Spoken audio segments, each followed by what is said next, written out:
Advertisement. Okay, good morning. I'm going to call the meeting to order.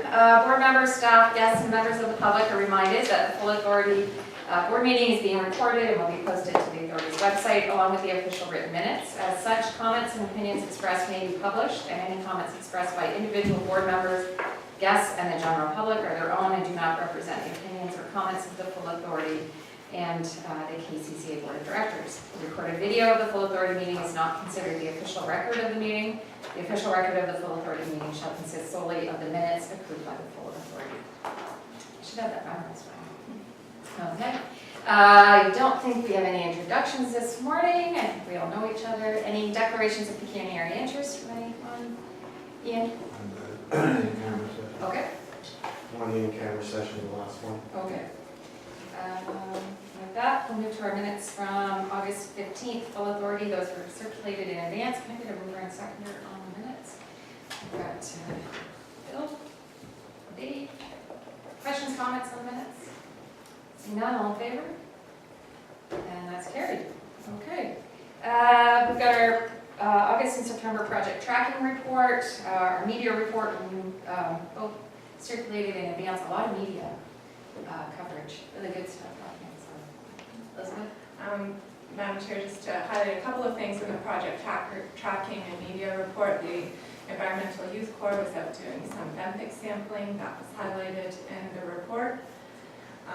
The Youth Corps is actually also doing a summary on their experiences. So we hope to bring you an update on that at a future meeting on the success of that program. Betsy and Jeff were also out this past Saturday in Pinafore Park and planted 300 trees as part of the TD Tree Days along the new path in Pinafore Park. So that was a great initiative to undertake with the City of St. Thomas as well. Those were the big highlights. Are there any of those two reports. Questions or anything on any of the media or Marcel? There you do, Madam Chair. The IT one I thought was rather good and interesting. The work that we were doing for Conservation Ontario. Do we get paid for that, or is that just a gesture of goodwill on our part? This is a gesture of goodwill on our part. We can use a lot of the coverage as well, and we also saw it as an opportunity to showcase what Cliff is capable of to some of the other CAs. So that we can be taken somewhere else. No, so they can purchase services. Good job, Cliff. Thanks. Bill? Madam Chair, just wanted to Forest Festival running this year, and if it is, when is it? Oh, the Carolina Forest Festival, that's true. Betsy? October 1st to the 4th. Any other questions, comments? Can we get a motion to receive for information at Linda and Max? All in favor? That's carried. Watershed conditions report. Jennifer. Madam Chair, Jennifer's away Oh, at she's not a here. conference today. That's So the water levels are currently fluctuating with storm events that we've had over the last couple of weeks. We issued a watershed condition statement just in preparation for what was predicted rainfall due to the tropical depression Gordon. It didn't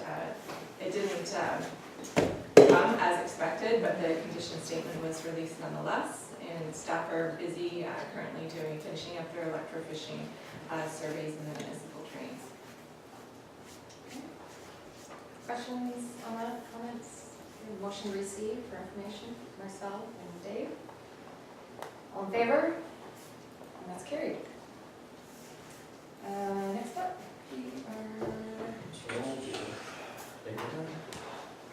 more budget? Budget. We're always talking about budget, it's good. Go ahead, Elizabeth. So, Madam Chair, just in continuing on with highlighting the various departments and what they've been able to accomplish for you over the past 4 years, as well as highlighting anticipated things to come in 2019. And they've also asked staff to begin to think about requests of each of one of their departments for the next 4-year cycle that will begin at the end of this year. So we have 3 presentations for you today. We're going to start with forestry, stewardship, and GIS. I'd ask Jeff to come up and present on forestry.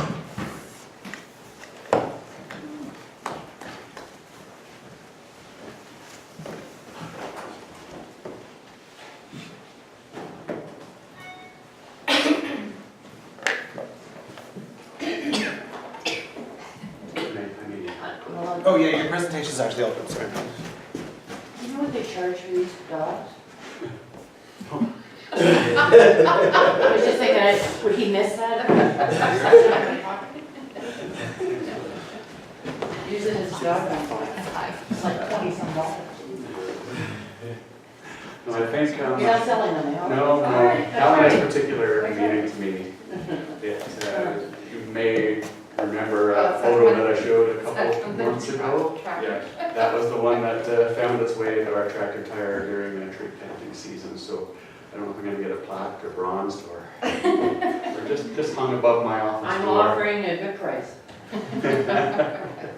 So anyhow, I'm here to talk about forestry program, 2018 summary, and some of the things we've accomplished over the past few years, and kind of looking ahead. So, 2018 tree planting program, we planted approximately 45,000 trees and shrub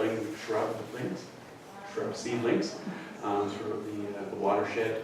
Up to over 20 species were planted. 2 of the species we planted this year were not native to this area. One of them was Norway spruce, which is generally accepted as a non-invasive tree, and we sell it as part of our program because it does have greater salt tolerances and that type of thing for planting along roadsides. And the other one we planted this year that we don't typically plant was blue spruce at a special request of the Ministry of Transportation for planting along the highway corridor. So of the trees that we planted, about 70, a little over 71% of them we planted, and 29% of them are operating themselves. As you'll note on there, our contract that we had from OPG ended in 2017, so 2018 was our first year without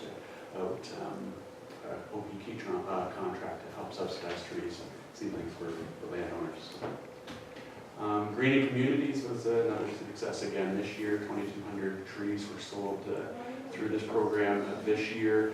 You will recall that those are larger seedlings that we offer to landowners that have smaller acreages to plant, so much lower volume of trees that we can sell to each landowner, minimum 20 in increments of 10.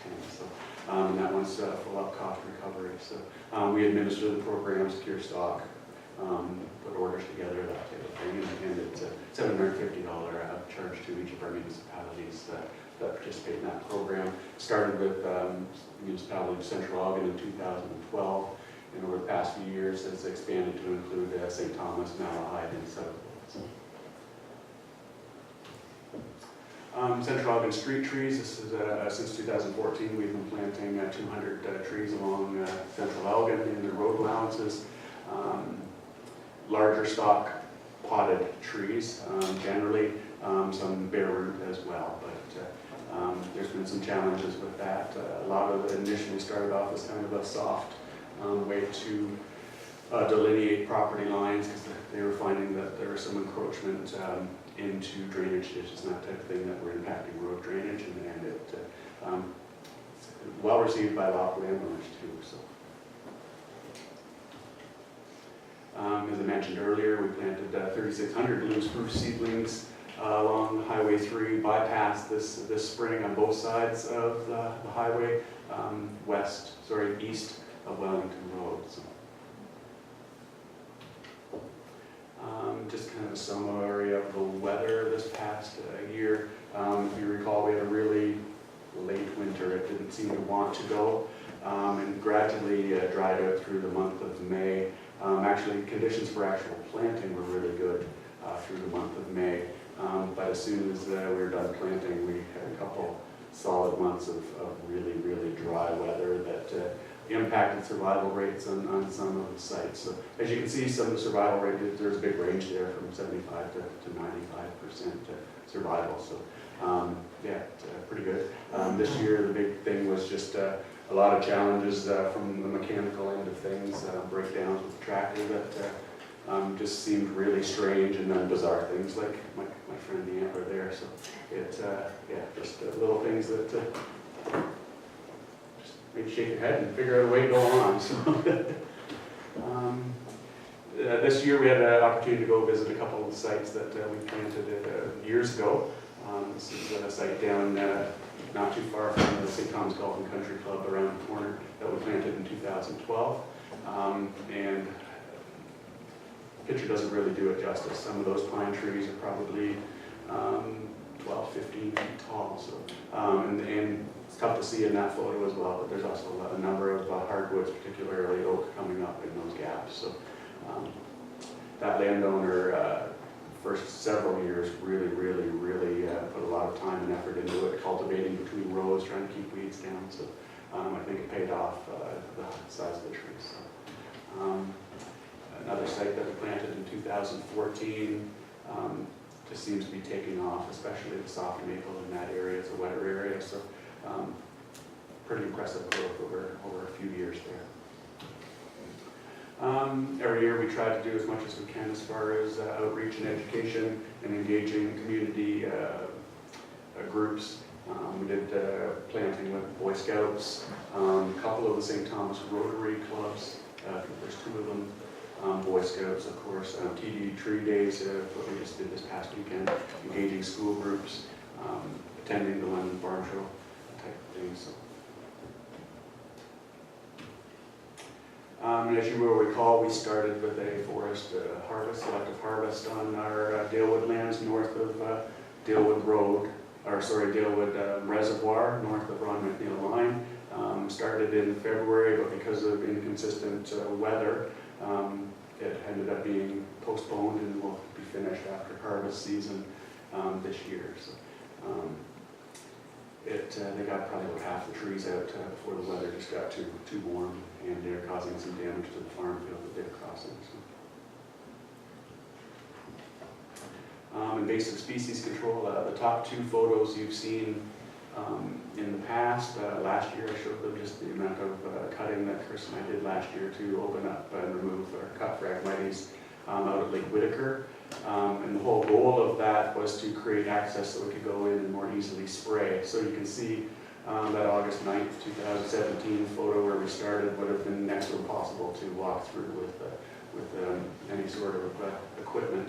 And the goal was to get what we achieved on September 25th, 2017 was Phragmites regrowth that was in the waist to chest height, so that we could easily go in and spray. And September 11th, 2018, you can see the success that we had out there. The green patch that you can see immediately to the left of the fishing platform, no swimming sign, is actually native cattails, as are a lot of the kind of the yellowy flowers, native jewelweed. So, which is just kind of a good scenario here. You can, if you look closely, see a few strands of Phragmites that are trying to regrow. And there's a good bank of Phragmites that you can see in the background there, right along the water's edge, that either didn't regrow last year or I didn't spray because the product that I spray isn't permitted to spray right over the water. So that'll be a challenge, and it's something that I'll talk with Eric Giles in the next 2 or 3 weeks about methods of containing that. So I think the big thing here is that is the view of the lake that was obstructed for years with that patch of Phragmites. So that's our day use area over at Lake Whitaker. So it's moving in the right direction. So it's not something that we can walk away from now, but we'll have to keep on top of for the next several years. And the Youth Corps this year helped us out. This was an ongoing project down at Dan Patterson.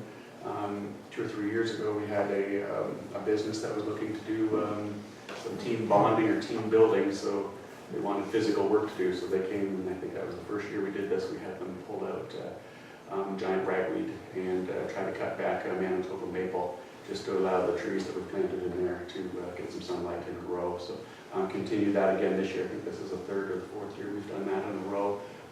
And that picture in the top left is the same location as the picture in the bottom left.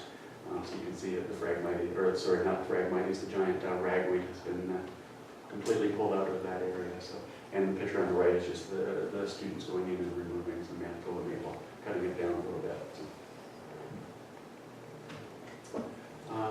And yeah, just to reiterate, we do have a contract with the county where I administer their Woodlands Conservation Bylaw on their behalf and do enforcement of the Weed Control Act. general duties are reviewing harvest applications and clearing applications, undertaking site visits to ensure compliance with the bylaw, and to talk to landowners about weeds that are identified on the schedule of noxious weeds provided by the province. So that picture doesn't do it much justice, but it was the largest patch of poison ivy I've ever seen. It was probably measured over area of that density about an acre to an acre and a half. Just pure poison ivy. So it was actually on a municipal road allowance, so I brought it to the attention of the road superintendent, and they took care of it right away. The biggest fear there was that, because there was a couple nice shade trees right along the side of the road that anybody biking down may have thought that would be a good spot to maybe take a rest. So, yeah, I wanted to get that under control, and that's been taken care of, so. Can I ask, just before you move off that, on the weed inspection, so it, just a question that popped to mind. So when we were talking about weed-related complaints and enforcement as required, that's not just on the municipal, that you deal with that on private property as well? That is for the correct, municipality? yes. Okay. And there's a list of 25 noxious weeds Yes. that I look at, so it's not necessarily aesthetics, No, it's and infestations of noxious weeds. so you would advise them that they need to be removed? And, Yes. Okay. Yeah. An acre of poison ivy, which would be Yeah. remove it. And I don't know how familiar you are with the schedule of noxious weeds. The 25 of them range between ones that could cause physical harm to somebody working in the industries of agriculture or horticulture, like giant hogweed is on the list, white parsnip, poison ivy. Sorry. Did we send out a notice either through one of our building, like hydro building or something like that, that identifies the noxious weeds to landowners? Because I have to be honest, I have a neighbor who can't distinguish between the two. Well, that's a good question. I do send a notice to the clerk of each municipality in the county. So St. Thomas isn't included in that as far as my role. And they do generally put it on their website and make sure it's posted a couple times in their local newspaper. I just think it would be something, I don't know how interested, but I would like to see it go because we do have a lot of noxious weeds in the Yeah, and our staff won't deal with it No. unless it's on municipal property. So that's why I asked the question. Would be nice to identify it. It's challenging in the city perspective because it needs to have an impact on agriculture or horticulture. Yeah, So that's the issue. in downtown city of St. Thomas, it's hard to justify writing an order to destroy a noxious weed if it won't impact agriculture or horticulture. So And that's why, so if it's, if the person that lives beside it has an allergy to a noxious weed, that we still can't go in and tell them to remove it. That's the issue that we're facing right now in the city. We have lots of community gardens, we get away with some. Marcel? I was just saying, can you not use property standards at that point? Oh, we've tried. Oh, interesting. Yes, I've tried. Awesome. some of the other weeds on the noxious weed list are poisonous to certain livestock and or will really reduce yields, that type of thing. So, and a number of the weeds on the list are actually not even in Ontario yet. They're just the legislation's in place to prevent an issue when it does reach Ontario. So looking ahead, drawdown of reserve in 2019 is anticipated to maintain our base program of planting 40,000 seedling trees in the watershed. Hope is that the OPG, Ontario Power Generation, will be offering contracts again this year. Hopefully we'll be successful at getting one. Looking forward to hopefully maintaining a summer staff for helping with some of that invasive species control and doing some woodlot management, that type of thing. And so. Great. Any questions? No?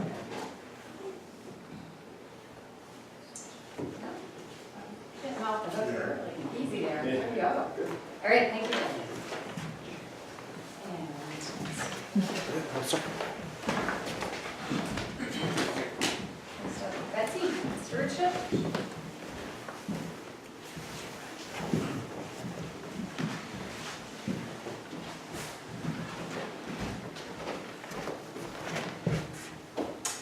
So I'm going to start two sort of separate entities within my presentation, start on the ground projects. This was a neat picture that Cliff got with the UAV. This is at Fingal Wildlife Management Area. So we just in cooperation with the Alvin Stewardship Council, finished this project over the last year. But as you can see, I think it was 7 total wetland cells were created in this pocket of land that they have at the back of the park, as well as we did plant about 8,000 trees throughout the rest of the area this spring. So a great restoration project on that site. As you know, we administer the Kettle Creek Clean Water Initiative, and that was established back in 2012 with the board's support, and it basically provides some base funding for landowners to undertake projects on their property, specifically within the Kettle Creek watershed. Up to $12,000 annually can be brought over from the Stewardship Reserve to support this program, and since 2012, 24 projects have been undertaken through that funding. Alvin Clean Water was initiated also in 2012 by the 4 Alvin Conservation Authorities. Since then, we now have the County of Alvin's support of $40,000 annually, which we leveraged to secure other funding. So Green Lane Community Trust has been instrumental in providing matching funding every year. Ducks Unlimited, Alvin Stewardship Council. So basically, we're always looking to maximize the funding for landowners. To date, 130 projects have been completed, almost $400,000 in Alvin Clean Water grants, and project costs, total project costs are now upwards of $1.6 million. We're always looking at the program and trying to keep it current for what the issues of today are. So just this past 2017, we launched the cover crop program, basically providing an incentive for farmers to try cover crops and basically have cover on their land over winter and prevent erosion. I thought I'd highlight a few of the projects that have been undertaken in the last few years within our watershed. This was a 6-acre field that had just been basically hay, and they converted 1.5 acres of the land into prairie. You can see the quote from the landowner there. He's super happy with how it's progressed just over the last basically couple of years. Each year, new species are showing up that were planted. And just sort of interest, when I went out this summer, the picture that's up in the top right corner, on the left is the side that was planted with the tall grass prairie, on the right is the area that was just left as it always has been. So you can see there's a definite difference to the look of those fields, and we're starting to get the native grasses. You can see the black-eyed Susans, fall sunflower, cut plant. So big diversity. He's a beekeeper, so he's loving all the flowers in the field for his bees. This is a wetland project. It was basically, you can see in that aerial photo, there was a wet area of the farm that he could never farm. So we just enhanced what was there through excavation. June 2016, you can see that's as the wetland was going in, and this picture here was from this year, 2018. So cattails, wetland plants are starting to come in. We didn't plant any of that. That's just naturally coming due to the habitat that we created.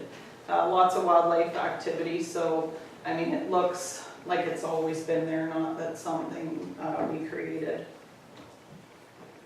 This was an erosion control project.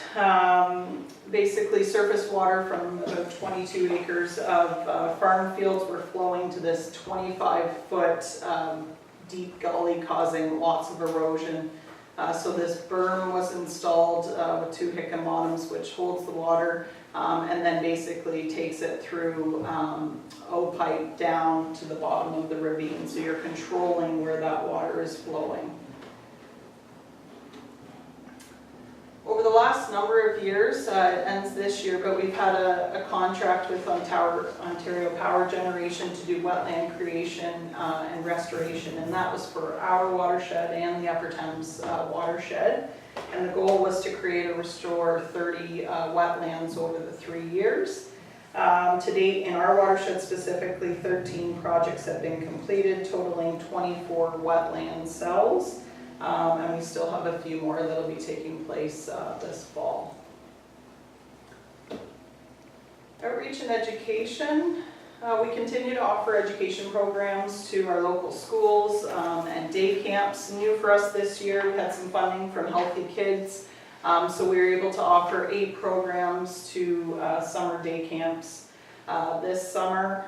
Basically topics included bugs, reptiles, plants, wetlands, and we developed resource packages that basically was encouraging the participants to get out and explore with their families after they participated in our programs. The Environmental Youth Corps, I think, was a huge success. That was new for us this year. We had 12 high school students participating in the program. They helped us with tree planting, wildflower planting, invasive species removal, trail maintenance, and environmental monitoring. And in exchange for their participation, they were able to collect volunteer hours to go towards their high school diploma. We're just getting the final responses of the survey we did just to hear about what they thought about the program. But 100% of them said they would recommend the program to others, and lots of positive comments about it. It was a great experience and a good way to get volunteer hours while doing meaningful work. Carolinian Forest Festival. First festival was held in 2008. Over 13,000 students have participated to date. As I alluded to, it's coming up. The festival will run for 4 days this year. Over 2,000 students are registered to attend, so that's October 1st to the 4th. And we coordinate that festival, but it's held at Springwater Conservation Area. St. Thomas Elgin Children's Festival, Kettle Creek hosted that in 2017. We had over 3,500 students attend.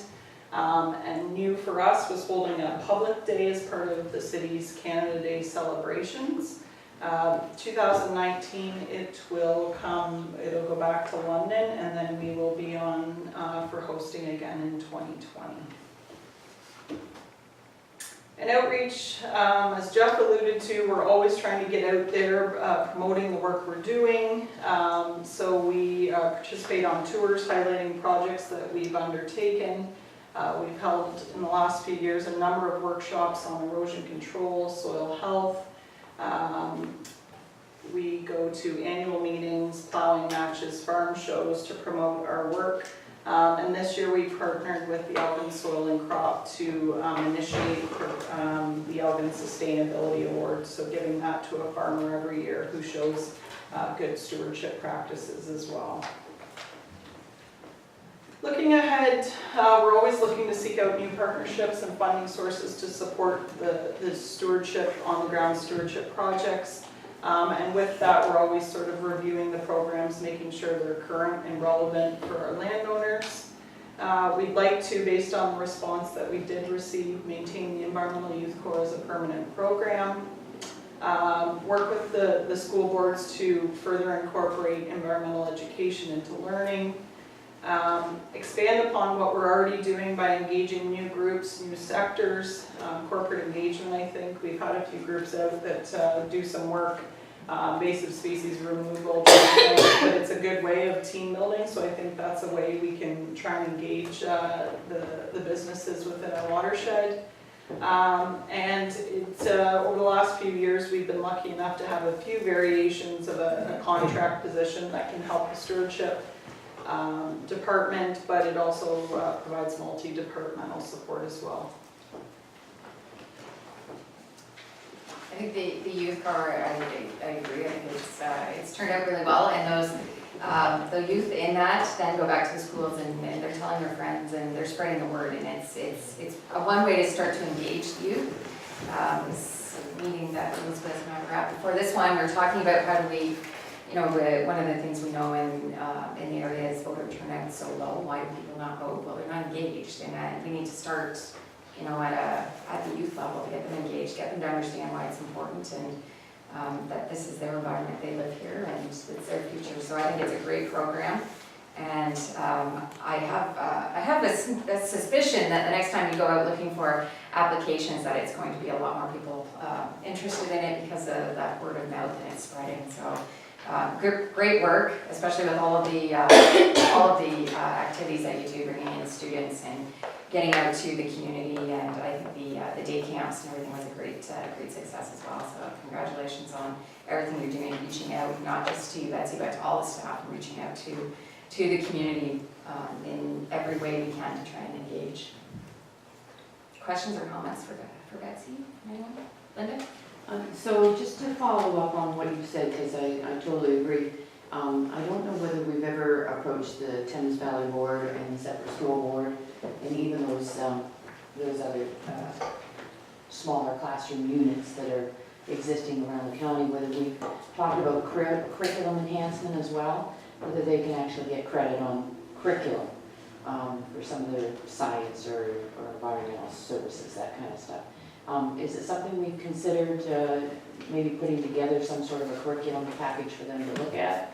I know that's a lot of work, but I know other conservation areas have attempted it, and certainly some are in partnership. As far as what we offer, or we're taking it further, we're assuming Taking it getting further. actual credit for participating? Right. Yeah, I mean, I know the Thames Valley Board is doing, a canoe trip in the summer that the kids can take and get a biology credit or something for it. So I mean, it's maybe within the realm. It would be something, we work closely with Erin Much at the Thames Valley Board, who's the environmental learning coordinator, and I mean, she could definitely let me know if that's even a possibility. I'd like to see the discussion. I think, I absolutely agree with your worship around, you've got to engage them now and commit them to something, because it just enhances what they do further on in life. So it would be a nice topic to broach and see if there was something we could complement. They probably already have curriculum that they're not able to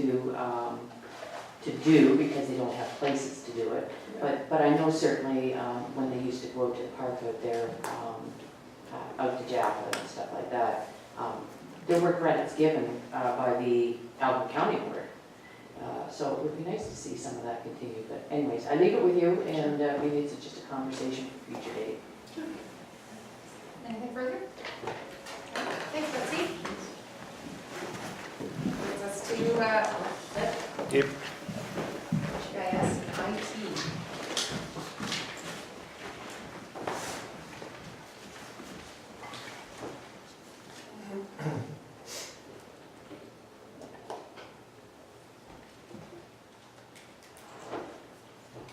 Oops, oh no, it's ruining it. Start from the beginning. Not having trouble with IT, are you? Sometimes. I thought that was like. But I put a couple of the most recent UAV pictures as my sort of transition slides throughout. This is one off of Hawks Cliff looking out to Port Stanley. This was part of the work that we did for Conservation Ontario, just collecting video and some aerial photos. I thought this photo was kind of cool. All right, so I'm just sort of going to run through what we do in our department in GIS IT, and just sort of run through how we run things. So our spatial data infrastructure, so our access to all the GIS data that we use daily, the annual cost for that, for software licensing at least, is zero. We run an completely open source operation that has no cost to the authority. And what we're able to do with that is we're able to put GIS on more desks. It doesn't cost us additional software licensing to have another staff member use our system. I simply install the free open source software, boom, they have access to my entire database and all our imagery.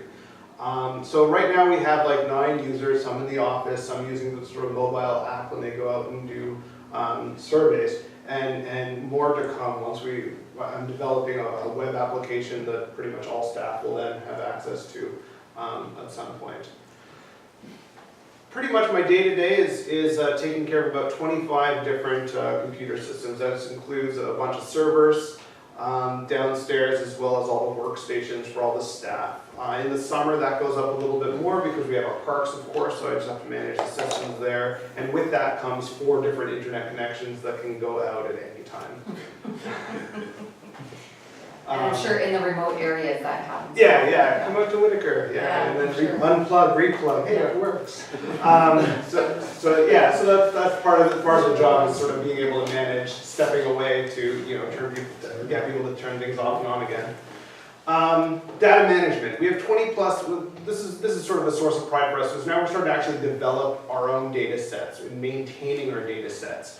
And this is like things like linear assets, as well as our hydrology data set, forestry data set. So these things have to be maintained over time. So not only just created, but when things change, these data sets change.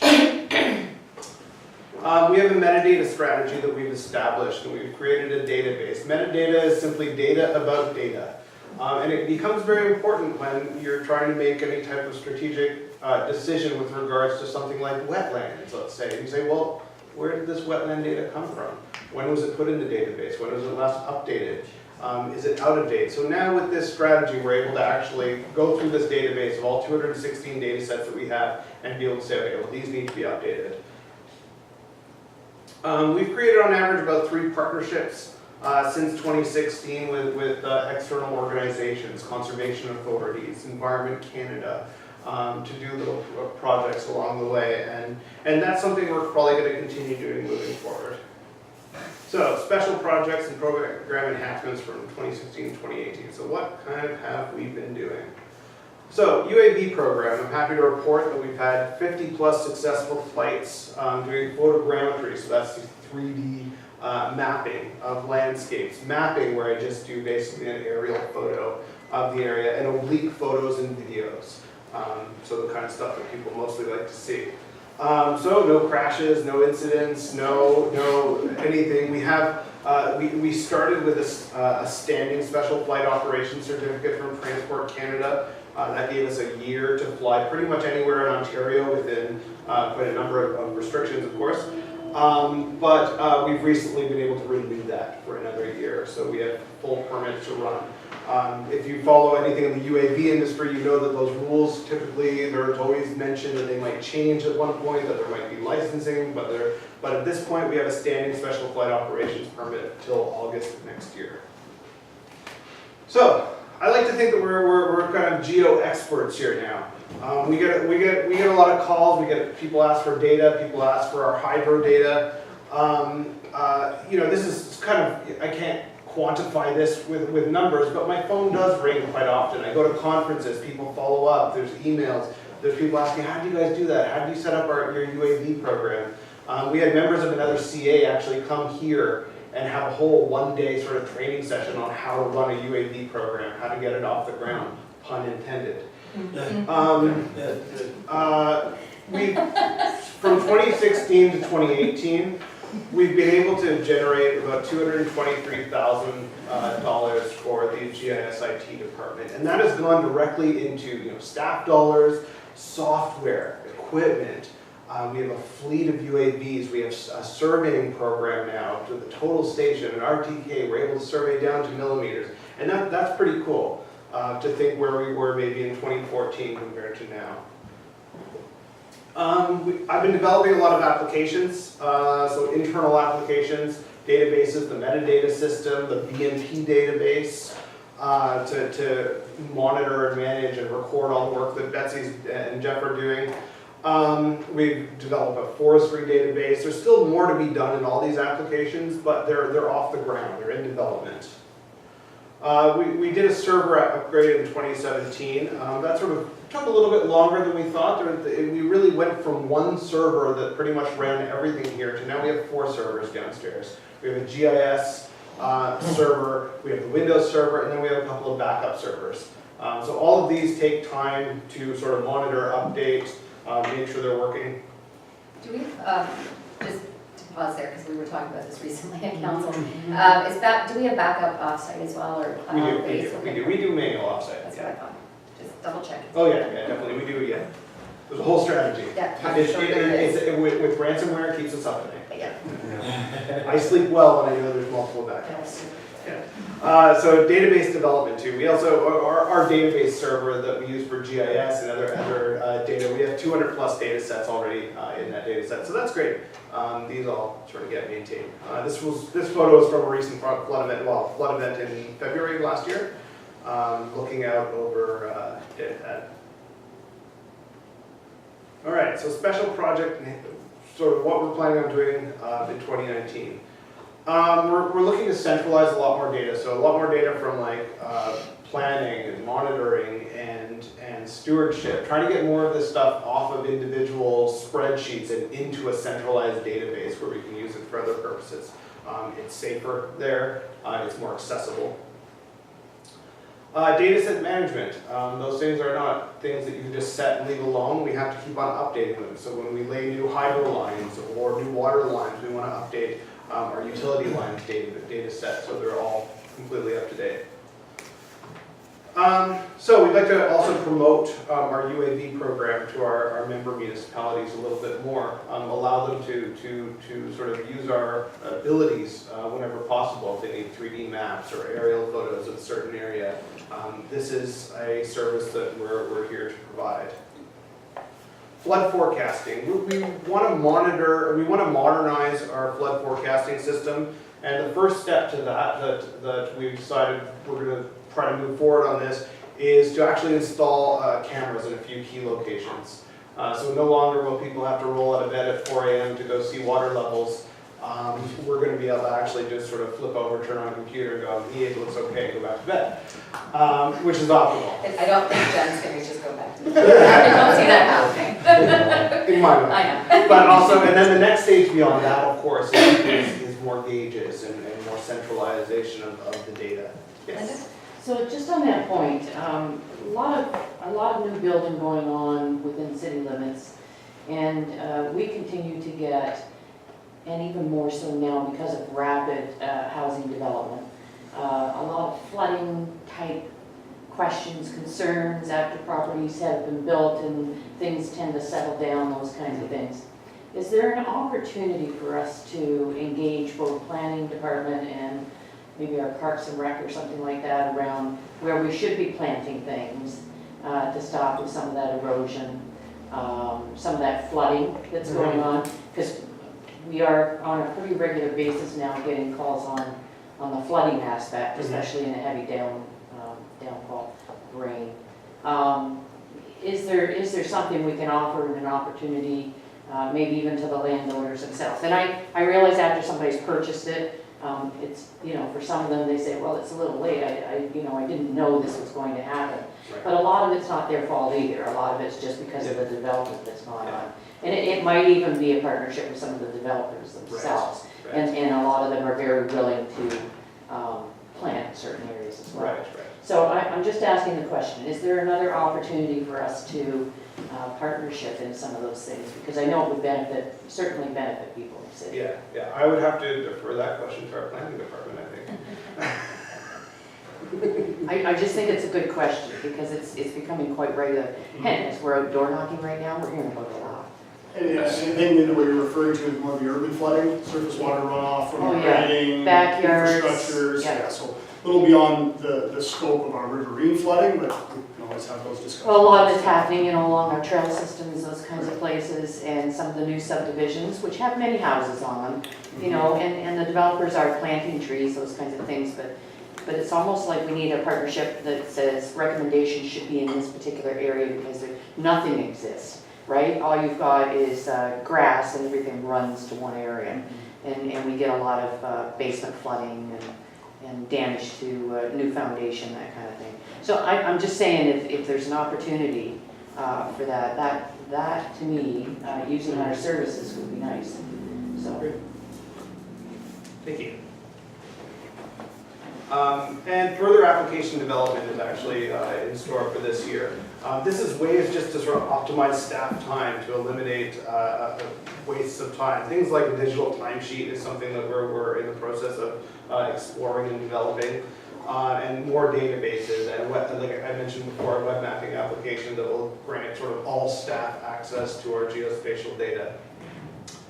And monitoring. We're looking to sort of make me work a little bit more and have a few sites that we're actually going to monitor within the watershed. So 10 plus sites that we need to look at either with a UAV, with satellite data on a regular basis, things like areas that we might have planted, stewardship projects, areas where there's increased erosion that we would like to monitor and be able to quantify any types of changes. So we're in the process of sort of putting together a list, and I'll be consulting with staff actually at our staff meeting on that subject. So, planned capital expenses for 2019. Really easy in my department. We have $8K always set aside for a replacement of computer and surveying hardware. Pretty much that gives us 3 workstations plus a little bit in case anything needs to be fixed on servers. So there's always a little bit of wiggle room in case anything goes boom. Strategic initiatives for consideration in 2020 and beyond. This is another neat picture. This was taken just along the coast. I just sent the UAV up to its maximum altitude, and I thought that little turnaround looked kind of cool. All right, so intranet. So this is our sort of internal networking system. This is something that we're going to be working on a little bit more. So as I'm developing all these little applications, these are going to be pooled together into a website that staff can log in and have access to everything. So whenever I develop any future applications, they'll be accessible through a single site. Flood management system. So modernize the 4 key areas of flood management. So that's mapping, so risk mapping, monitoring, modeling, and data management. So centralize all our monitoring data on our own databases. So we're going to continue, obviously, monitoring our 10+ sites, and hopefully in time that will develop a little bit more. As new stewardship projects are established, or what have you, we'll be there to take a look on a regular basis. So, and in 2020, there's going to be a lot of data updates, or at least by 2021. Because in 2020, we get new aerial photos. The province does aerial photos in our area every 5 years. So 2015 was our last data set. So 2020 will be flown again. And shortly thereafter, we're going to have pilot aerial photos that we can go through and update things like our hydrology, our wood lots, and everything at a 1 to 500 scale. So at a very high resolution. And that's it. And this is our buck field outside. We did this with when we had the group in.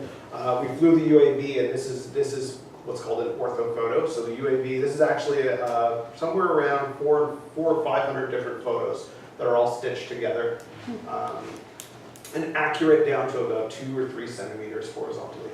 It's kind of cool. Questions, concerns, comments?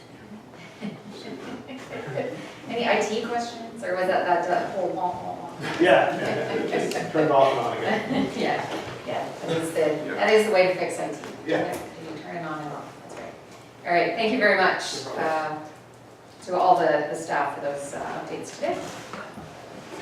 Our next item is the report from Jennifer that was included around the Lake Whitaker small drinking water system. Madam Chair, can we first just give a motion to receive? Oh, yes, to receive those, sorry. Marcel and Linda, all in favor? That's carried. Okay. So I'm taking Jennifer's report today on the small drinking water system out at Lake Whitaker. We did, in conjunction with the Middlesex London Health Unit, we did a risk assessment of all 3 water systems back in 2016. The risk was low, but there was a small issue identified with the one water system, in which was an issue more so recommendations, and that was to install new non-corrosive pressure and retention tanks, and install new PVC piping to increase the contact time for disinfection. And so we built in money into this year's capital budget to undertake this project. There's $7,000 set aside. Jen's put out a request for quotes to the 4 companies that are listed on the screen in front of you and in the report, with 2 submitting a price that were very, very close in nature, but the lowest bid is coming from Elgin Pure Water for $5,503 with HST. Elgin Pure Water is very familiar with the water system out at Lake Whitaker, and we're confident in making that recommendation to proceed with that work. Okay, I've got a recommendation there. I'll move the recommendation. Second by Ian. Questions, comments? No? Okay, all in favor? And that's carried. Okay. The proposed administrative plan. Now we get into the fun stuff, because then next we're talking about the personnel policy. So as you recall, we first introduced this proposed KC administrative bylaw at the August 15th meeting. Members were asked to provide feedback to staff by August 31st, and I received a couple of comments from board members, and those were captured in your advanced report, the changes that I've included in the updated proposal. So one of the things that was caught is that perhaps we should outline that the chair does have responsibilities in terms of the Kettle Creek Environmental Trust. So we've added that is that the chair serves as an ex officio member to the trust, and that was added under their responsibilities. Wow, that screen is really small, so I'll highlight these. The bylaw review, some of these were concerns or issues raised at the last meeting. So you asked that the bylaw be reviewed every 4 years instead of every 5, and that change was updated as well.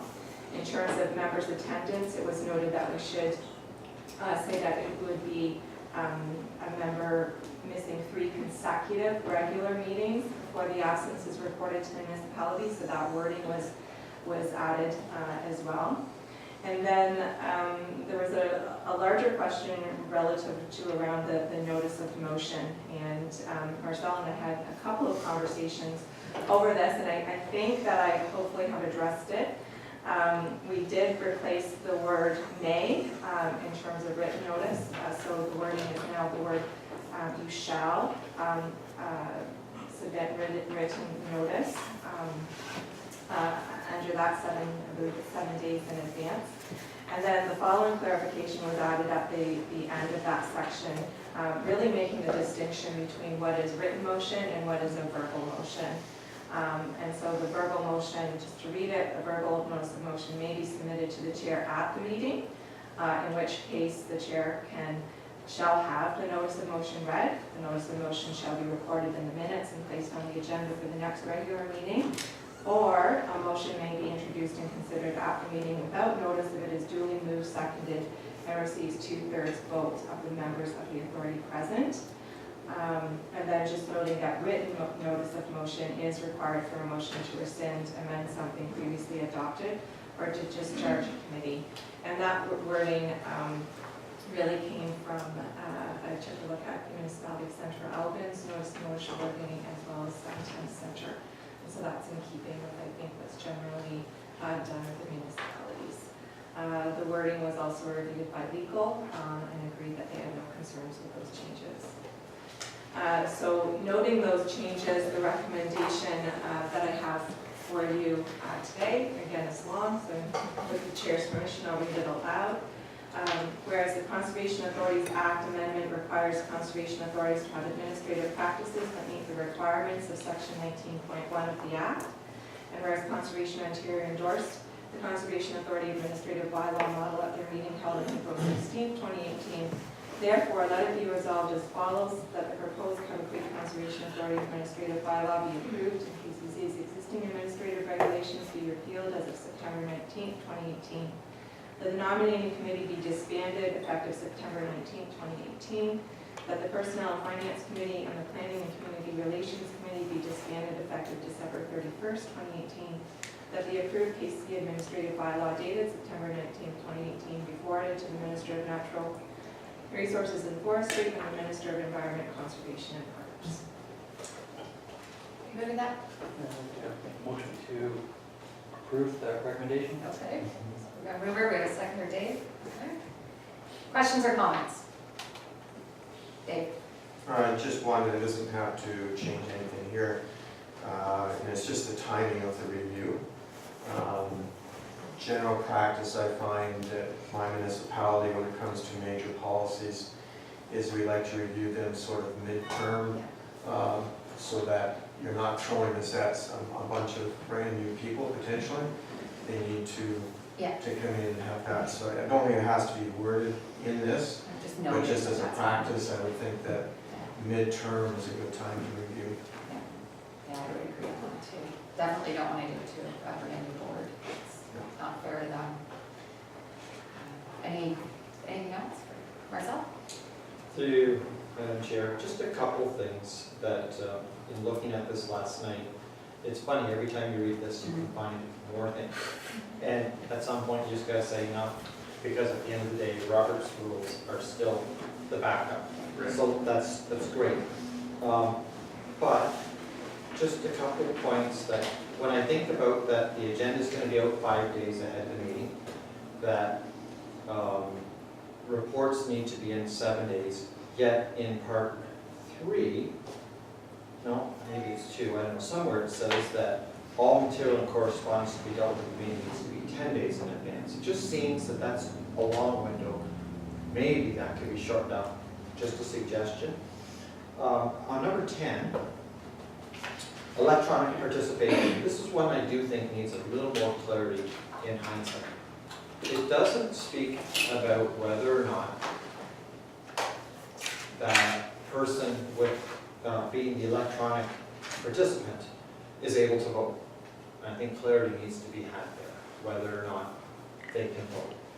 They can participate, and I assume they can vote. It doesn't say it, I just want to be understanding whether or not that's the case, and maybe that should be clearer. Yeah, I mean, we could just add a statement there. And they participate in a meeting that is open to the public by telephone or other electronic means. Dave, on that?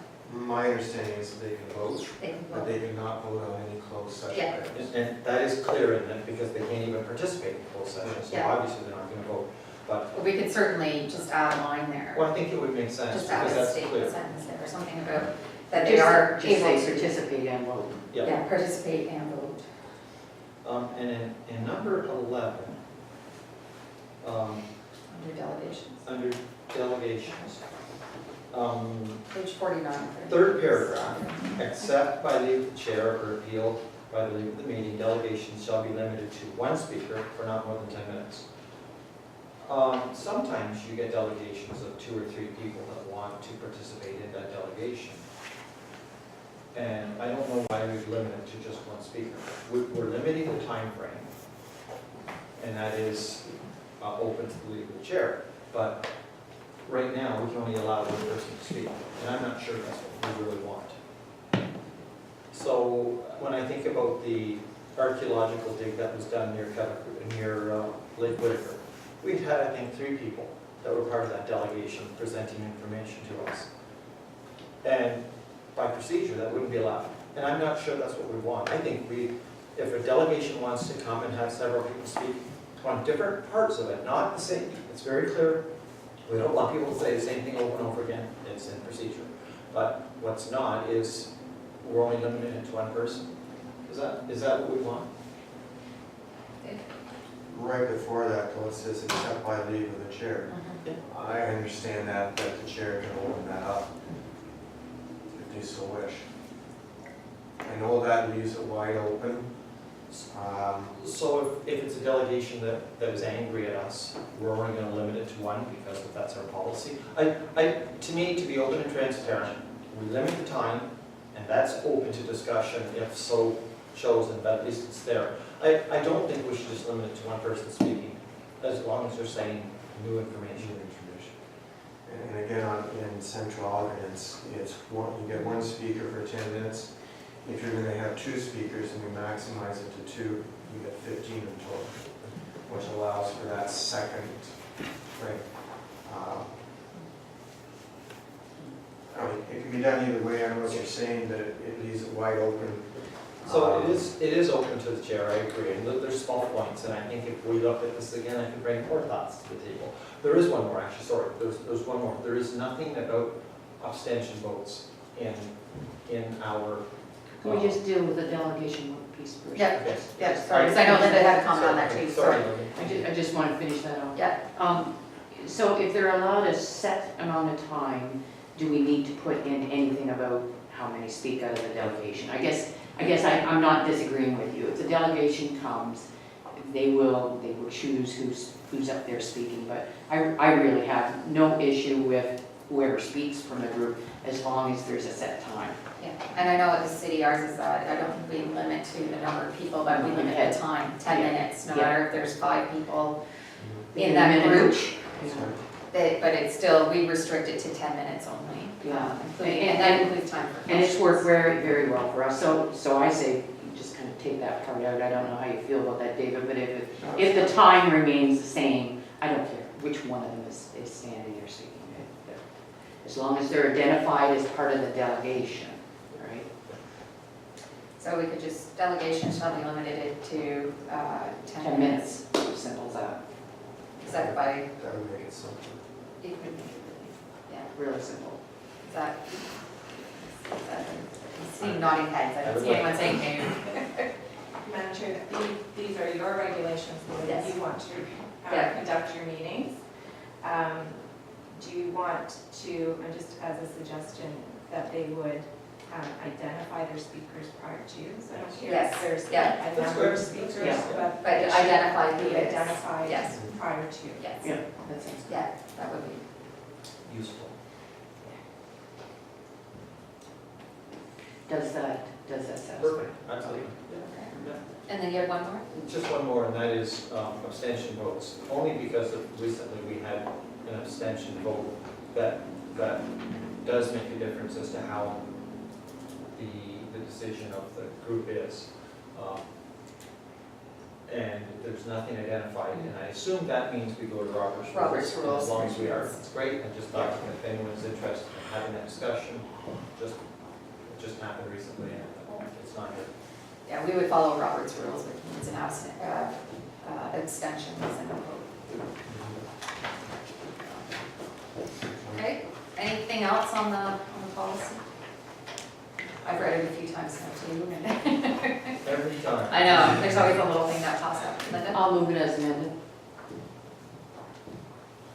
Wait, did we get him or is that You had Bill Mackey Oh, and yeah. Dave Marr Yeah. moved It's on. it, so I'm assuming that as amended? we moved As as amended. amended. As amended.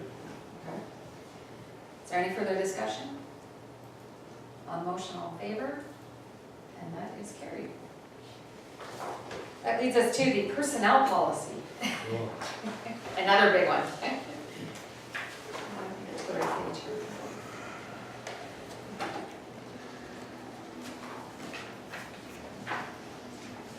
So Madam Chair, again, this policy was introduced at the August meeting, and through a good discussion at the meeting, there were some items that you asked staff to relook at. So I have done that. So there's two things just to update you on, and those were highlighted in red in the advanced packages, the changes that were actually undertaken. So in terms of misconduct and discipline policy, so policy number 13. I'm sorry, I've got these in the presentation in this order.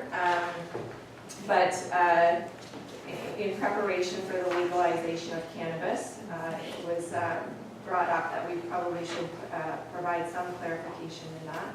So section 13 under the misconduct and discipline policy deals with the code of behavior for staff and sets out a range of disciplinary action for unacceptable staff behavior. So added to the list of unacceptable behavior is the following clause: that unlawfully distributing, selling, possessing, using, or being under the influence of alcohol, cannabis, or drugs when on the job or subject to pending duty, including paid or unpaid breaks, is strictly prohibited. All employers are required to use medications responsibly, both prescribed and over the counter. If an employee is required to take prescription drugs, these drugs should not inhibit their ability to proficiently perform their duties. Employees on medically approved medication must communicate to management any potential risk, limitation, or restriction requiring modification of duties or temporary reassignment. And KCCA will facilitate the removal from the premises of any individual it suspects is impaired by alcohol, a drug, or other substance. So wording for those additions was taken from HR Downloads, which is either number or service that provides up-to-date wording on policies such as this that we subscribe to. And I fully recognize that there might be tweaks to that policy as we move into the legalization, but at least it prepares and clarifies a few things for us as we enter those uncharted waters. In the The next update was to the Personnel Policy 15, Travel and Expense. And there was significant discussion at the last board meeting relative to the requirements of driver's abstracts for new employees, and simply to clarify that. So I hope that this section has accomplished that. Stephen Hardy was kind enough to share some wording from his municipality, and that wording is incorporated here. Again, just to summarize, the changes were included in red in your bits packages. And if I may just read that out loud as well. Employees in the service of the authority whose duties require them to drive or have charge of any authority vehicle shall submit a clean driver's abstract prior to final offers of employment being offered. The candidate will pay the associated costs. The authority may deny employment or use of the authority vehicle if the driver in question has a G1 or G2 license and has 6 demerit points or more, or a fully licensed driver and has 9 demerit points or more. Employees are to report any changes to their driver's abstract immediately to their supervisor. After the hire, the authority may obtain a driver's abstract at any time on a yearly basis. The loss of a driver's license, failure to disclose changes or provide an abstract may result in disciplinary action or termination. Employees ensure that the vehicle is kept in satisfactory mechanical condition, obey all highway, traffic, and other laws, be responsible for the payment of all and any fines imposed by traffic parking or other violations, employ all measures recommended for the safe use of vehicles or equipment, not permit unauthorized persons to operate vehicle or equipment, and follow KCCA's occupational health and safety policy with respect to vehicle and equipment use. So those were the 2 changes that were undertaken following the discussions at the last board meeting. And with those changes, it would be staff's recommendation that you consider approving the policy today, that it would be posted for a month for staff and begin implementation on October 22nd, 2018. Okay. Linda? So I'd be happy to move it, but I do have a couple of questions. Okay, and mover, we have a seconder for that recommendation. Ralph? Okay, go ahead. So I was reading under applications for criminal checks, and I just need clarification on some of that. I believe it is I've got page 79 and 108. Okay, That's how it reads on mine. sure. It doesn't talk about students over the age of 18, which is legal age for criminal activity, becomes something different. We wouldn't ask for a criminal check from any of those students coming in here who would be participating with youth. No, we ask for a criminal record check of all students that are going to be working with you. We ask of it regardless of age. Okay, It's a so requirement. that clarifies that for me. Yeah. Then the second one was needs not resubmit a criminal record check after a year. And we were told, and in particular because you're working with the public, that shouldn't happen because you can provide a record check and the next day go out and do something and it's really null and void. Would we not consider doing another criminal check, having a resubmission of a criminal check in those occasions where they come back into employment, just for our own legal safety? Are we specifically for the seasonal staff? Yeah. One of the issues that we do run into specifically with the seasonal staff is a lot of them aren't able to get even their criminal, it takes a long time to get the criminal record check. There's a backlog within the system to be able to get those.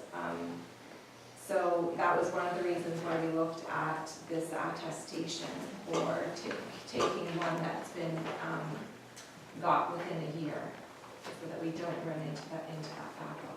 Okay, But if your concern is specifically with individuals that are dealing specifically with children, well, the other thing that children and youth. yeah, the other thing, if you look further in the policy, we do have the policy that no one is ever alone with children. And so even So that was what we felt at the time was an extra layer of protection.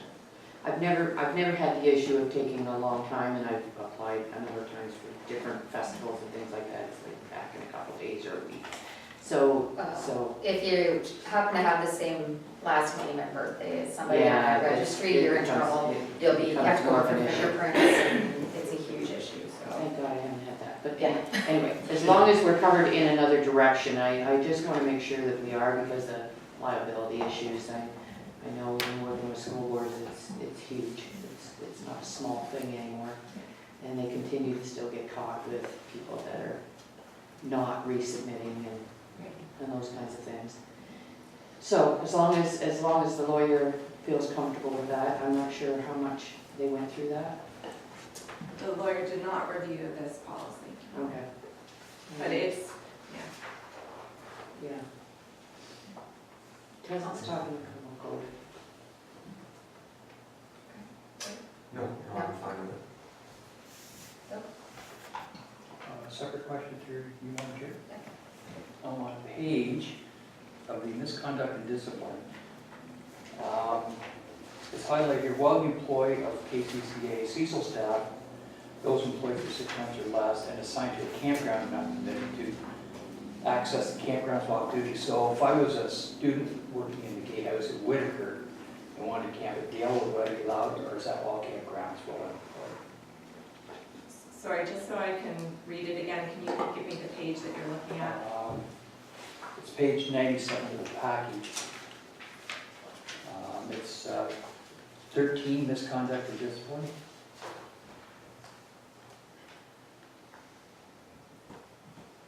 Can you read it again? While in the employ of the KCCA seasonal staff, those employed for 6 months or less in any given year and assigned to a campground are not permitted to access the campgrounds while off duty. So just for I'm not disputing, just for clarification, is that? So Madam Chair, the existing policy says that a seasonal staff person can't access any of KCCA properties. That's how the existing policy stated. So if you're employed in the summer, then the way the existing policy was, you couldn't be on the trails, you couldn't be in the campgrounds, you came to work and that was it. And that was initiated a number of years ago when the policy first came out, because we had problems with seasonal staff camping in the campgrounds. They might be coming off duty from their site, they still have their uniforms on, and then enjoying their free time on the campground, on the campsite, but users not being able to make a distinction between when they're off duty and on duty. And it was becoming an issue, and that's when that policy was put in place. This one is seen as lessening the severity of that policy to simply say, if you are a seasonal staff person, you can still enjoy the trails, but yes, if you are assigned to a campground, so if you're a campground staff person, you couldn't be in the campgrounds off of duty, because we have, even if you're assigned at Lake Whitaker initially, there's, you do shifts at Dalewood, so they're floating back and forth. So even to say, well, you're assigned at Lake Whitaker, so you can go to Dalewood, wouldn't work for this scenario. So the staff had the discussion about it, and we did see it as a way that opening it up, that seasonal staff could enjoy the property, but still maintaining that level of discretion between off-duty and on-duty in the campgrounds. Again, not disputing, just clarify that makes good sense. So. Any other questions on the policy? Comments? Okay, so we have a recommendation. All in favor? And that is carried. And that leads us up to planning and regulations activity report. Joe? Thank you, Madam Chair. The report was in the advanced package, just a few planning files and one permit for a utility crossing, so just looking for to receive that activity report. Okay, and mover and seconder. Okay, so Ralph and Max. All in favor? That's carried. Great. Was that supposed to be Road, not Rod? Sorry? Was that supposed to be Road, not Rod? Thomas? Ron? Yes, it'd be Thomas Road. Okay, that's it for open session. Can I get a motion to go in camera? Dave and Ralph, all in favor? So, get a minute, motion to confirm our minutes. Move our second for minutes. We have Marcel and Ralph, all in favor? That's carried. So we have a motion to proceed as directed on a personnel matter. And Dave, all in favor? That's carried. Madam Chair, just a point of clarification on those minutes. Should I have recused myself from that part of it? I wasn't here in attendance last meeting. That's okay. Okay. So we have another personnel matter to proceed as directed. Yeah, so we have the second personnel matter, proceed as directed. Linda and Ian, all in favor? It's carried. And then, the first legal matter, you want a motion to proceed as directed, noting the conflict. You got it. Marcel and Dave, all in favor? That's carried. And then, of course, to proceed as directed on the other legal matter, noting the conflict on that one as well. Bill and Linda, all in favor? That's carried. Upcoming meetings are listed there. We've got the Personnel and Finance meeting on October 4th, the morning full authority meeting on October 17th at 10 a.m. So we will see you all at that one, if not before. Conservation Ontario is on Monday. I can go to that. So with that, motion to adjourn. I've got Max and Ralph. All in favor? That's carried. So the